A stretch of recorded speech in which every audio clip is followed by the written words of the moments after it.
Hi, everybody. I'm so happy to have Ber-Henda Williams with me today. Ber-Henda is a visionary and empath coach. She helps heart-centered business owners, soulful intuitives, healers to help create really beautiful, heart-centered, authentic lives and businesses.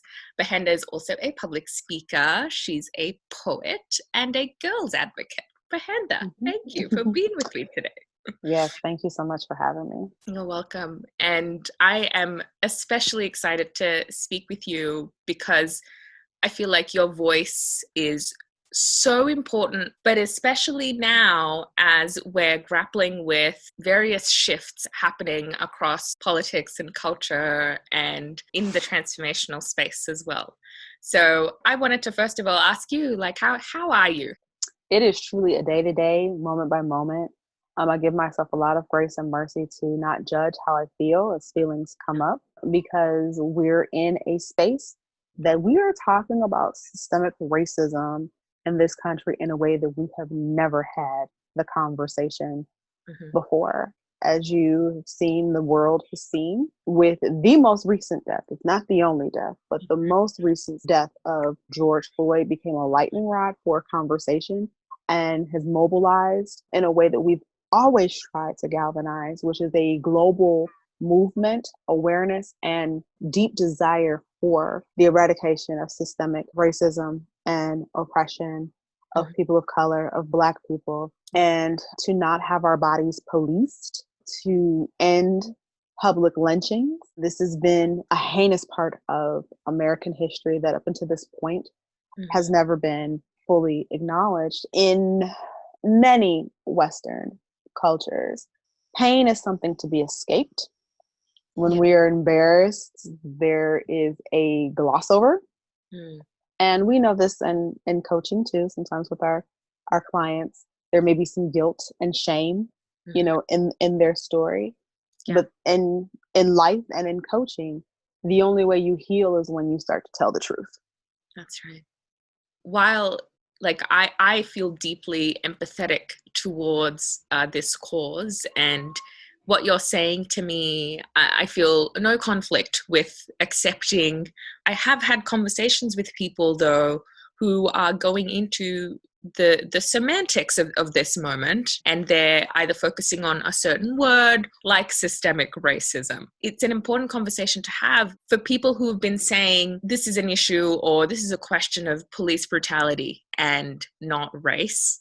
And I have been part of those conversations. What would you tell them if they separated race from the institutional policy? You can't. Because we live in such an instantaneous society, history and information gets lost because we're always consuming new content. Yeah. So history then gets lost. So in this country, why do the police exist? Initially, it was to recapture slaves, to bring them back. And let's just say coming back meant, if not death, brutal and severe punishment. Police and the Ku Klux Klan. It's hard to see the lines of demarcation because public lynchings around the early 1900s and in this country, there was even a point where there were stamps. These were public. I mean, if you can imagine, like gladiators, like it was a brutal to sit and watch. But families would come out, women would dress up. And so this would be public spectacle. So to say that the two are separate, that argument falls a bit flat. And I would invite a person to do more research on history, police history in particular. And I would invite them to just really sit with, why is this reality so difficult for you to accept? What is it about it that makes you so uncomfortable? Because I feel that what it does is that it calls in some responsibility. And it sometimes is really hard for us, especially those of us who are practitioners of like shadow work, to really look at the darker sides of our personality. Yeah. The reason I asked this is because I was moved by what you said, that we can only begin to heal when we start telling the truth. And so, part of delving a little bit deeper into that historical context is for people to think, like, if you are feeling tempted to separate the two, something about bringing the two together makes you uncomfortable. That's an interesting place to be, going, what is it about this place, being in this place and bringing this together, that's making me so uncomfortable? Exactly. And so then why is there no chastisement? Why have police officers in many cases, when it comes to Black and brown bodies, been absolved of any wrongdoing? There's nothing punitive there, unless, again, the behavior is indoctrinated and withheld within a particular cultural norm of a society. Yeah. As I'm hearing you say this, I'm also hearing you be really calm about this moment.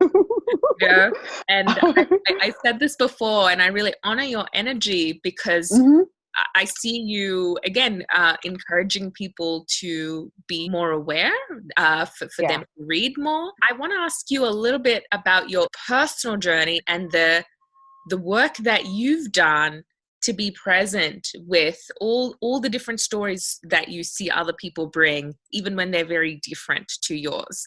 Because I think there are people who are feeling outrage. So I wanted for you to tell them as a teacher, like, your own work, a little bit more about what you can share from your own process.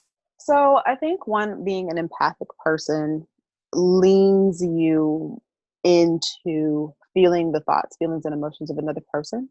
Yeah. And doing the work of origin, like, where does this come from? Where does this come from? Where does this come from? So what is at the root of this? So let's even take the tumor of racism, because I feel like it is a malignant tumor. But out of that malignant tumor are so many different strands of discrimination. So out of white male patriarchy is the racism. But from that comes sexism, comes xenophobia, comes, for people who have been colonized, colorism. Yeah. So even that interracial discrimination that exists, where is that all coming from? And so for me, the inner work is, I never want to become the thing that I say that I oppose. That's right. I don't want to become filled with rage and anger and then begin to discriminate and discount the life of another human being. Then I have to be really clear about what it is that I'm standing in my truth and want to transcend. And it has to be that there's fear at the end of this. Like, we get down to like an emotion.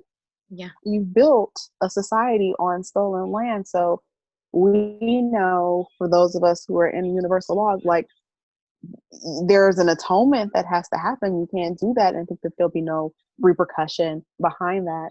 And it helps me when I look at my teachers, Martin Luther King, Malik Shabazz, also known as Malcolm X. Yeah.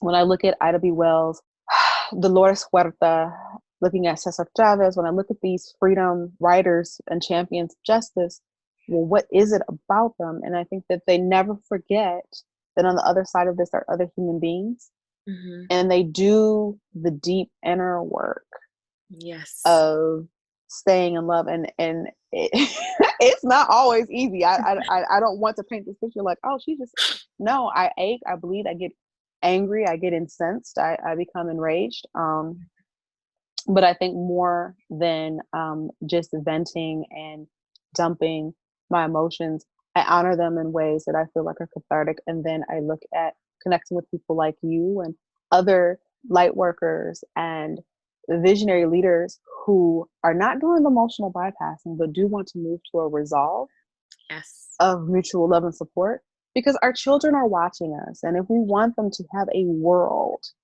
to grow up in, we've got to fix this. Yeah, absolutely. Yeah. I'm so glad just to be with you and speaking with you about this, because I think sometimes these conversations quickly descend into a place of shame or judgment on both sides, you know, and there's no opportunity to actually hear what the other person is saying, and there's no attempt to then do something with that understanding to change the world that we want to live in. So I want to ask you something that's been interesting, and I've seen this come up. It's this sort of dance between the feeling that we have for victims and balancing that with the power, empowering individuals to make their own choices and create their own lives. I know that ideally, I don't know if this comes from a transformational bias, but there's an interest, a vested interest we have in looking at a person's life situation and showing them what's possible for them. And so part of that work sometimes mean that the other party doesn't necessarily meet you on that road, and you kind of have to do that work on your own, say with a family member or somebody else that you have to forgive or unlearn some of the things you learned in that relationship. So I wanted to talk to you about this dance, if you will, between empathizing with the suffering of others, the pain that they've experienced, and also having a vision beyond that place of pain and blame for both parties moving forward. What have you learned along the way about that? Yeah, so I mean, both parties are going to have some radical honesty that has to happen. And so there's going to be a need for sitting in discomfort. I would say when it comes to the structural, the construct of racism, there is a clear victim in this, and there is a clear perpetrator in this. And until there is a true forgiveness, but that means you have to own your part of the narrative. And I think what happens is a lot of it gets lost. So it turns into a couple of things that I've seen. Those were my ancestors. I didn't do it. Yeah. I'm off the hook now. Yes. But I'm, not fill in the blank. I'm not racist. I don't see color. All of those things are very damaging.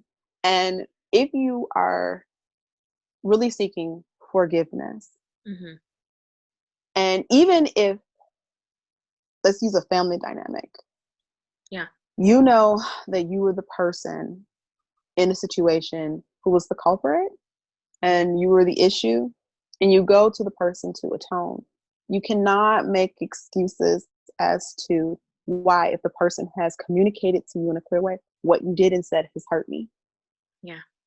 You can acknowledge, if what I have done and said has hurt you, I apologize. But see, then our egos get in it. And then again, it's like, we don't really want to sit in the discomfort. In the case of the African-American people, we have been resilient, even in the face of subpar educational systems in many cases, and food deserts. And so for your audience who may not know what I mean by a food desert, not having viable places to even buy groceries. Yeah.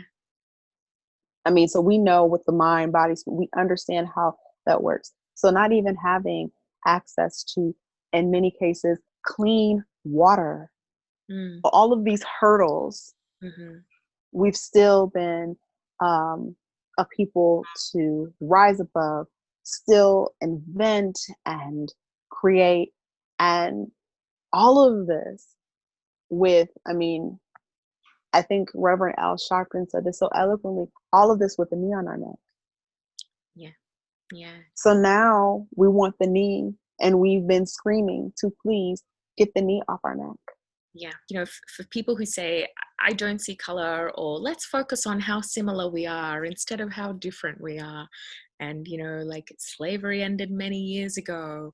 There's a disconnection, I feel, to the physical reality and the statistics of what has happened over time.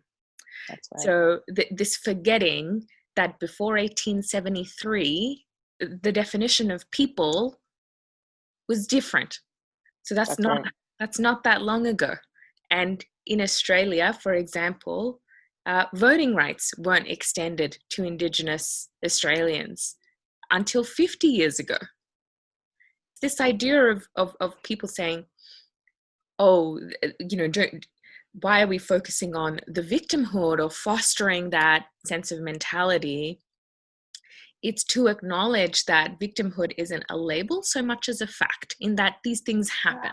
They absolutely happened. And I think that it's, again, it's a disservice to the whole reconciliation process for onus not to be taken. And I think that when we think about generational, especially when it comes to the indigenous people of our lands, it was a genocide. Yeah. People were completely wiped out. And so behind that, the fallout is the trauma. Yes. We have to acknowledge that when you are, case in point, when there's an injury to our bodies, especially like to a leg or an arm, any of our major extremities, the common prescription is always stay off of it, elevate it, rest, right? Yeah. When you break something or there's a fracture. Yeah. Well, people of color, Black people, were never allowed to rest. My grandmother on my father's side was literally born while her mother was working. Mm. No anesthesia, Mm. no hospital, no bed, Mm. no bed. Mm. She gave birth and went back to work. Wow. Wow. Yeah. That story is not an uncommon story. Again, I just want your viewers to peek in, and what you see will be horrific. It will horrify you, and you cannot become the victim because now you're horrified and you can't take what you're seeing. Clear your energy, whatever it is that you need to do.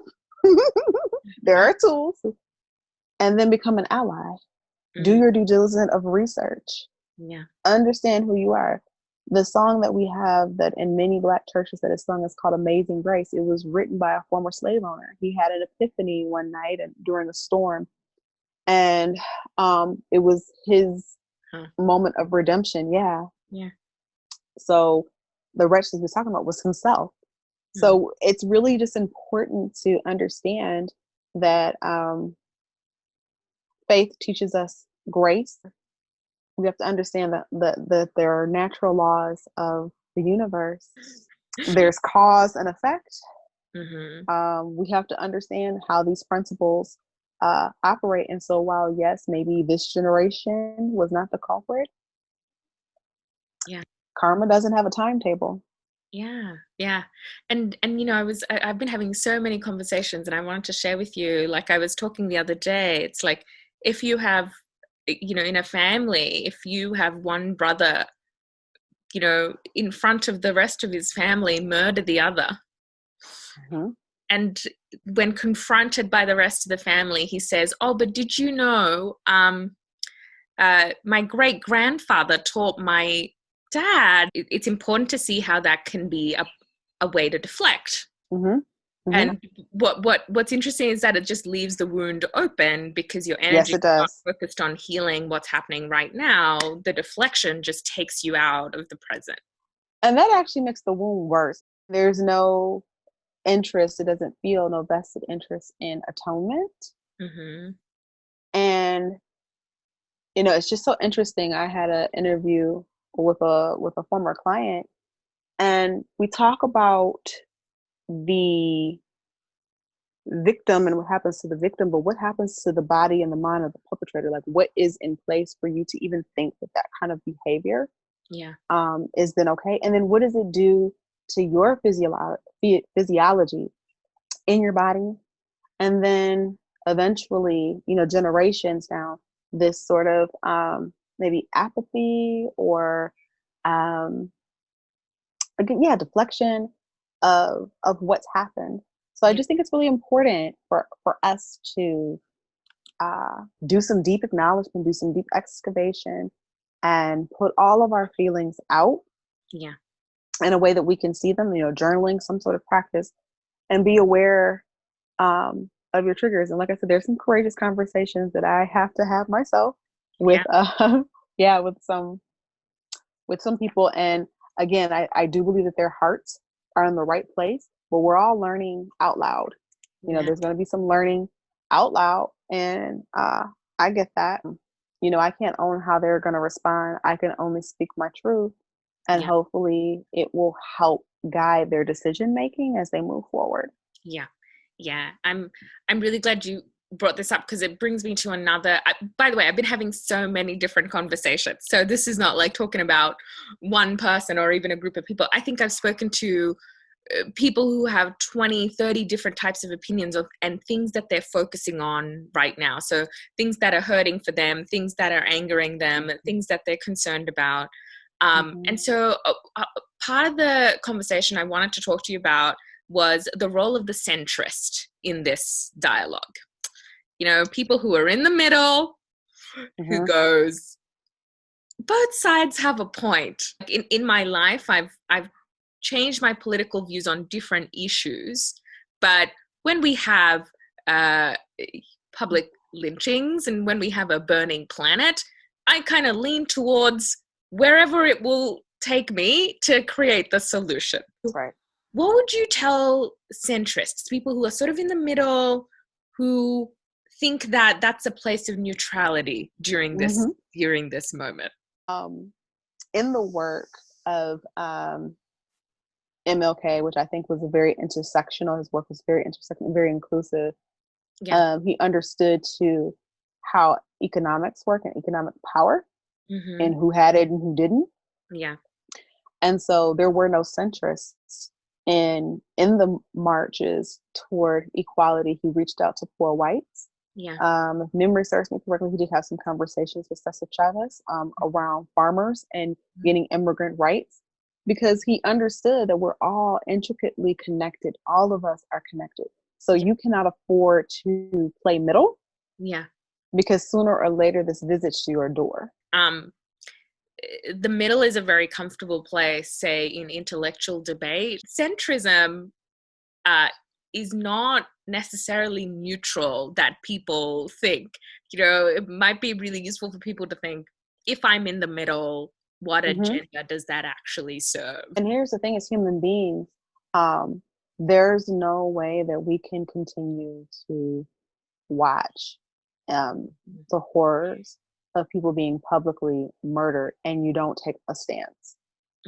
To give concessions that, irrespective of people's political leanings, I have seen a solidarity, a consensus of people who think that this was absolutely horrible and that the fullest extent of the law should apply. So that, I wanted to acknowledge that. Like, I think the tension has been more about the issues that we focus on, and the biases of people who are either saying race is not an issue, police brutality is the issue, or stop being a victim and focus on not seeing color instead. Like, my invitation, and I'm feeling that from you as well, which is, if you hold those beliefs, it's to realize that it's necessarily not a neutral position. This is not even a political issue. Like, this is human rights. And I think that's the thing that happens when we begin to have conversations about injustice, is that we want to politicize it. And it's like, it does not matter what your political affiliations are. In the case of George Floyd, I think the part for me that was the most gut wrenching is that he called out for his mother. Yeah. If you are a mother, and I don't care what race you are, you're a mother. I can't even imagine what that sound of your child in pain sounds like. Yeah. How many of us would be okay with our families being treated like he was? So now, can we have mothers in position? Can we have, white mothers, really step in a bigger way Mhm. um, to end violence, because a movement in my country around mothers against drunk driving, which was predominantly white mothers who said, you know what, this tragedy is not another tragedy that I want to see happen to any mother. Yeah. There's been some coalition building with Tamir Rice's mother, Trayvon Martin's mother. So there's been some conversations with Black mothers to help move legislation at laws to be more punitive.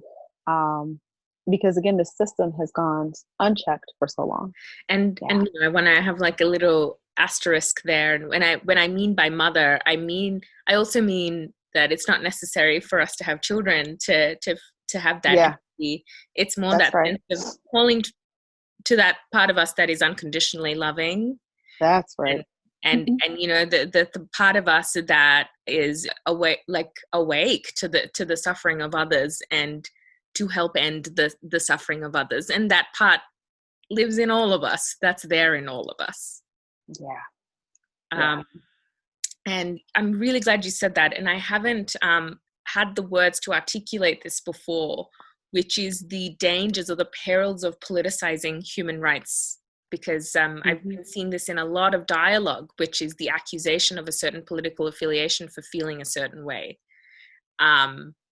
And yeah, like I've just wondered, it's like, why is that? Why are we going back to that sort of binary question, given that it is something that's affecting everybody? Yeah. No, Yeah. yeah. Because another conversation I've heard is a conservative consultant. Her name is Candace Owen. I find myself disagreeing with almost everything she says. But I found something really interesting, which is she accused, or she described, well, two things. I want to talk about two things. The first thing is that she said that African Americans or Indigenous communities are often, in her words, communities that ask for the lowest denominations of their people to be protected and helped and supported. I was having this conversation with someone else who made a comparison to the Jewish people in the aftermath of the Holocaust. I was referring to them about the reparations that were made to the Yep. Jewish people 5 years Mm-hmm. after the war had ended. Mm-hmm. And I also talked about certain things that changed, like redlining, Mm-hmm. and how that has impacted this notion of equality over time. So that's just, redlining is just one example, mind you, and Sure. Yeah. reparation is another. So I wanted like ask your take on this, which is, it's curious because she's an African American, and it's almost Mm-hmm. like she's focusing on a different part of the argument. For those of us who disagree with her, what are some of the things you want other people to be thinking about if they hear what she's saying? Well, one, I'd like to invite people into understanding that this is a centuries old issue. Mm-hmm. Two, no group of people is a monolith. So there's no one voice that speaks for all. And I include my own in that, because the lived experience of each person is varied. And even within a race, the lived experience Yeah. is varied. So, so to that point, um, like I was saying with the broken leg, Yeah. it's very hard to continue to work or operate when there's a fracture Mm-hmm. and the injury has never been properly treated. Yeah. In the case of my grandmother, her mother giving birth, we don't know the totality of what her life expectancy was. Mm. I can't say that it was a very long one. Mm. She was never treated by a physician. Mm. So when things are never made right, there's all kind of internal hemorrhaging and bleeding and things that we don't see until it's properly x-rayed. Wow. And then given the proper treatment. There has been no reparations for this. There's been several conversations about a reparation, and even when slavery ended, there was supposed to be 40 acres and a mule, and I don't know what that equivalent would look like today. Yeah. But I just invite anyone who's listening to her commentary to just do some own soul searching and fact finding for themselves. Yeah. And I would say the fact that after 400 years that we are still here, and in the numbers that we are still here, yeah, I think speaks to the resilience. I definitely never want to compare another atrocity like the Jewish Holocaust, the slave trade, internment camps for the Japanese. I mean, we can keep going. Trail of Tears for our, and I mean, you know, we could keep going. You can get into the potato famine for the Irish. African American people do not have a common language. Do not have a common religious practice. Yeah. So there are certain things that in other cultures that you see that will be a unifier. Yeah. Or bonding. Yeah. Still discriminatory practices when it comes to lending and home owning. So even sustainability. Yeah. Yeah. Yeah. African American women have the highest infant mortality rate in our country. Yeah. First of all, which is even in this people to assume that everybody's having the same experience is misguided and untrue. If not just misguided, it's untrue. True. And the second thing is to say, like, first of all, that comparison, I would say, is misguided between one race and the other. But even if we made that comparison, there was a concerted effort to make that reparation 5 years after it had ended.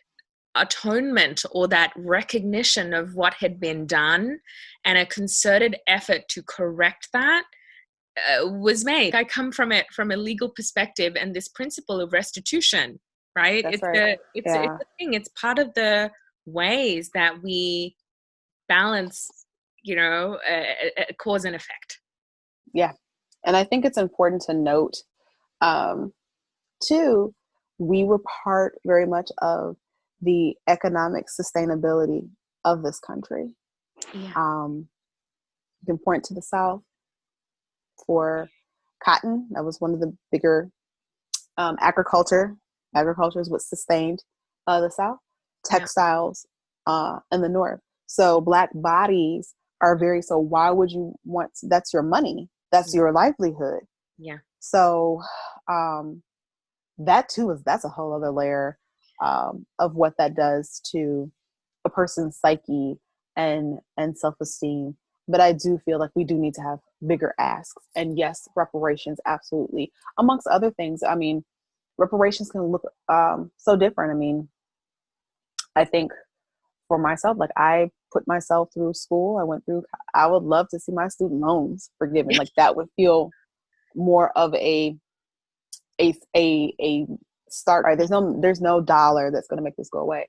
But I do believe in economic justice, and I do believe that any human being deserves the right to be all that they can be, and live out their life's purpose, and have the conditions that are supportive to do so. Yeah. For people to not think that history has started today, That's right. It's not like this is the first time this has happened. It's like, why are you so angry? It's to not think that this is an isolated incident or a present day dynamic. So once again, it's to go back and to do your research and to actually look at some of these principles that apply in all these other fields, like this idea of restitution, and looking at the ways we've qualified that and excluded that in some cases. We're talking about accountability and the police before. In that context, we don't have restitution and accountability. for this huge injustice that happened with a certain group of people, a race of people. We're going, you know what? In this case, restitution. No, I don't know. I don't know if we'll talk about it. Looking at the areas where we allow it and restrict it, that's going to tell you a lot about power and control that have been established over centuries. No, that's right. And I just wanted to use a quick example of the body. You know, I was having this conversation as well, which is, you know, when there is a wound in the body, there's this unconditional collaboration. Like, you know, what happens is that in the body, they will send the red blood cells, the white blood cells, the collagen, the tissue, it will be like, what? You need a scab over it? Great. You need me to do this? You need me to do that? There's no ego in the body, and there's no withholding of resources when there's an open wound. Yeah. And you see it in nature. Like if something's broken, if something's wounded, it's not intellectualized. There's a communal collaboration that happens to make that thing whole again. That's a really great analogy to bring forward, that the body works in harmony. It's not, the hand isn't against, you know, the foot, and the foot doesn't have it out for your nose. Like, I mean, it's this understanding that any part of the body that is harmed, I mean, it does affect how everything else functions and operates, and you go to where the restoration and healing is needed. Yeah, there's no like, this isn't a white blood cell issue and I'm just gonna hold out, and you know, there's no sense of preservation when there's a wound in the body. It just goes, oh, what do you need? I want to encourage that in people, to see that we are nature, you know, to look at how nature heals itself and how the body heals itself, and to take cues from that when we're healing ourselves and each other.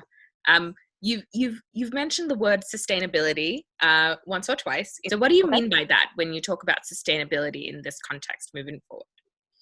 So movements, like the one we're seeing, they need time to really gestate. And so, you know, we can't, you know, stop at 2 weeks of this outcry. And then we go back to being complicit. Yeah. So protesting, yes, that's one part of it. But what comes after that? Yeah. You know, what does it look like in the legislative body and governing? Yeah. What does it look like in education? What does it look like in our healthcare system? Because it's almost like there's a tale of two Americas that exist. Yes. And so when will the parallel universe ever become congruent? So that's what I mean by sustainability. When will there be a true reckoning? Yeah. Because we're also battling a pandemic in the midst of all of this. Yes. Yeah. So I'm just concerned that yes, we've been agitated to a point of work and really looking at things. Yeah. But yes, how do we create a sustainable livelihood? How do we create sustainable infrastructures around, like I said, health, legislation, wealth distribution? Yeah. What comes after? Yeah. I was having a conversation with someone, and they were like, I don't know what to say about Black Lives Matter because I don't know what they want. You know, like it's like, I know that they want us to end racism. What would help me so much if in the posts and in the things would say, this is what I want, this is how much money I want, this is what I want you to do, this is, you know, so that I knew some of the substance of the change that they're asking for. And I felt like that was an important feedback, actually, because, you know, I appreciate the passion and the vigor with which people write it. But I wanted to really honor you for that, because it's like you're seeing this as a means to an end. The protesting, the outrage, the energy that's out right now is a means to an end. And so, I suppose sustainability is about, well, how do we create that end? What does that Mm-hmm. end mean? And what does that, That's right. you know? Yeah. So there have been many organizations over the years to roll out plans around um, what would be most helpful. Yeah. But I do, I can conceive maybe where there might be some confusion about what's needed. But I would say to anyone who is watching Yeah. and learning, when you said Black Lives Matter, well, what do they want me to do? Yeah. Ask. Mm-hmm. There are chapters all over the country. Yeah. Ask. Mm-hmm. Um, and not just ask in the sense of what can I do, because sometimes that can be a little hollow. Yeah. Like when people ask, like, how are you doing? Yeah. Come with a concrete. I feel that whatever your gift, skill, talent, and ability is, this is what I can do. Mm. Will you feel supported if I offer you this? Mm. I have a platform, or I have funding, or I know this person that knows this person that can help with getting supplies for, your protest. I know this person or that person that can help with legislation, Yeah. wherever. But Mm-hmm. search within your own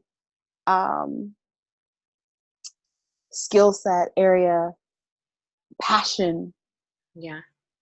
and say, this is something that I'd like to bring to you. Will this be helpful? Be of service. Yeah. Yeah. Yeah. I love that. And people are so busy making a point that they're not focused on making as much of a difference.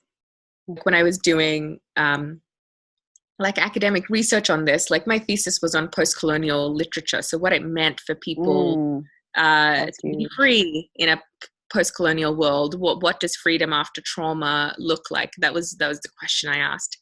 And it was so interesting. It takes a genuine curiosity in hearing and acknowledging the lived experience of the person who's suffering, So important.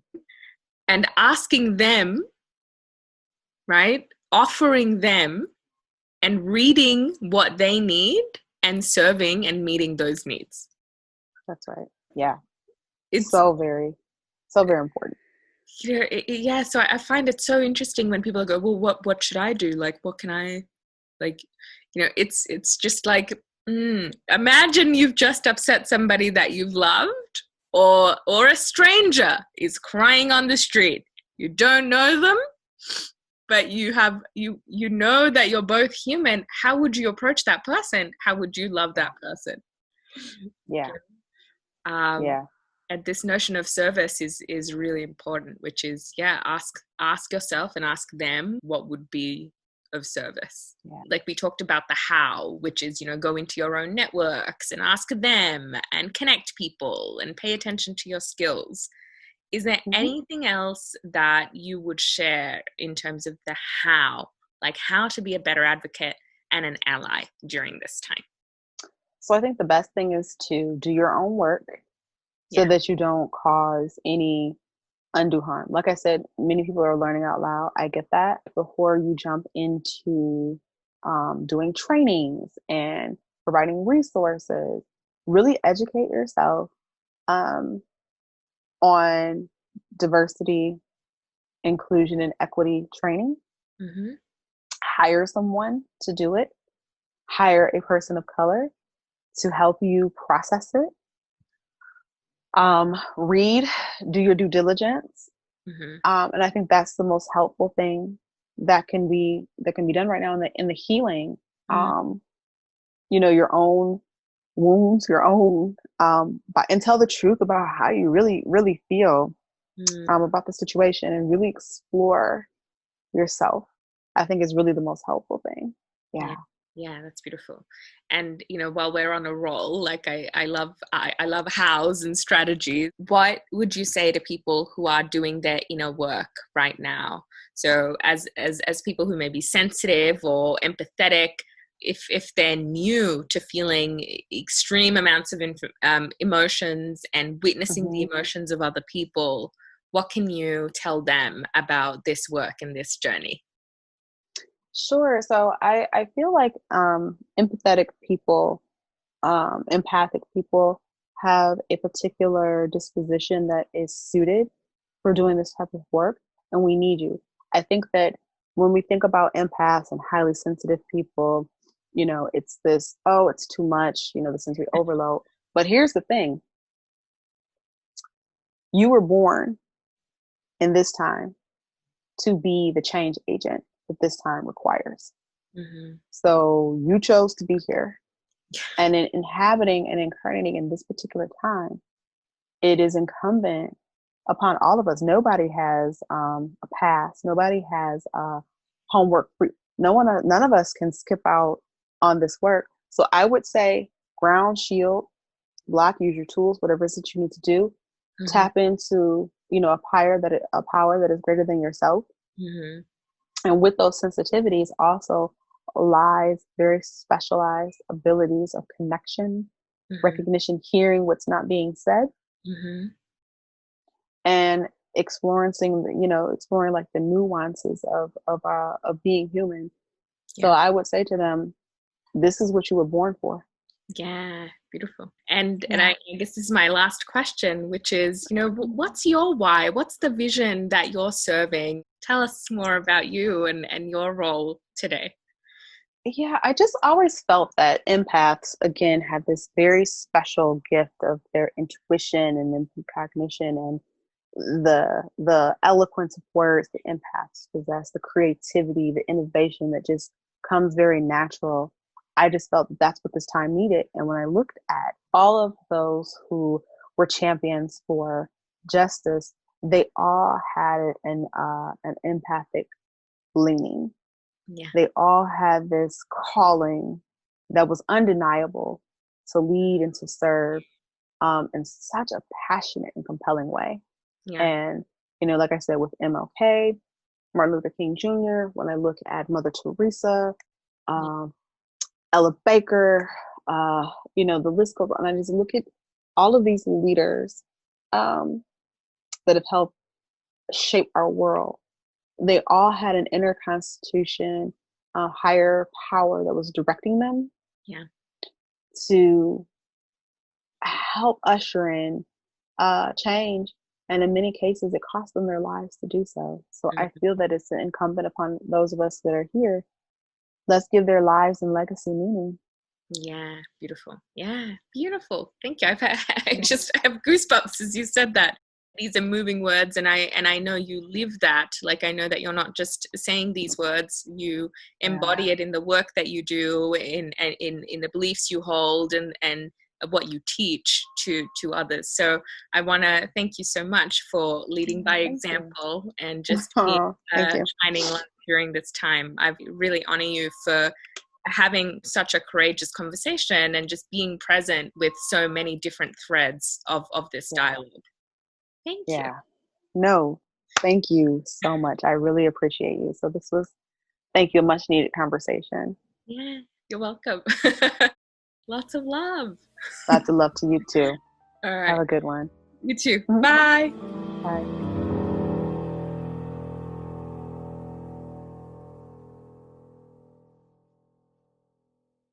How are you? How's your day? I'm well. As you can imagine, it's really intense here. So I'm managing, my energy. Yeah. And putting up some healthy boundaries. I need to do quite a bit of self-care this weekend. So I'm allowing myself to sleep till I wake up this weekend and not overloading myself with activity. But I just, it's a tense space that we're in right now. I also wanted to say, I really love your energy. You have like a really calming presence. So even though we're talking about heavy things, but I already feel like I can feel the work that you've done in yourself to just be present and calm, even in the face of everything that you're seeing right now. So I really wanted to honor that, because, and although like this is the first time I'm talking to you, I really see that and I feel that from you. Well, I appreciate that. Same. I really wanted to not make this moment about, say, like my experiences with racism. We talk about the archetype of the victim in coaching work. Victim is an archetype. Yeah. It's also a fact, right? There's an ordinary meaning of the word victim, which is someone who experiences a crime at the hands of another person. Yeah. And so it's really interesting because we have different archetypes playing right now. You know? And how do we have empathy? How do we make room for the victim while also bringing other archetypes to the tables to then create change, as you said, which are sustainable and long-term. So it is so gut-wrenching to see what happened to the original people of Australia. So my heart definitely goes out to you. We didn't spend a lot of time on it in our history courses, but and you can correct me if I'm wrong, Australia was a part of Britain at one point, and the prisoners were brought to Australia. So they dumped them there and then turn around and call the people who were there savages. Like that just blows my blows my mind. And I empathize deeply with other Black and brown people because colonization has done such a disservice. Yeah, some of the conversations or some of the grief that we're going to be describing or some of the way forward we're going to be describing applies for different people in different parts of the world. It's a universal conversation in many ways. What's really interesting is like between my grandma, my parents, and myself, the name of my country changed 3 times because of wars. Right? Oh, don't even get me started on Africa and all of the renaming of countries and borders and bloodsheds and civil. This sense of uprooting and that sort of diasporic identity. And I mean, in your code, like identity is very, very important. We talk about identity in terms of a brand, but how do we create identity for a person's soul? Yeah. And yeah.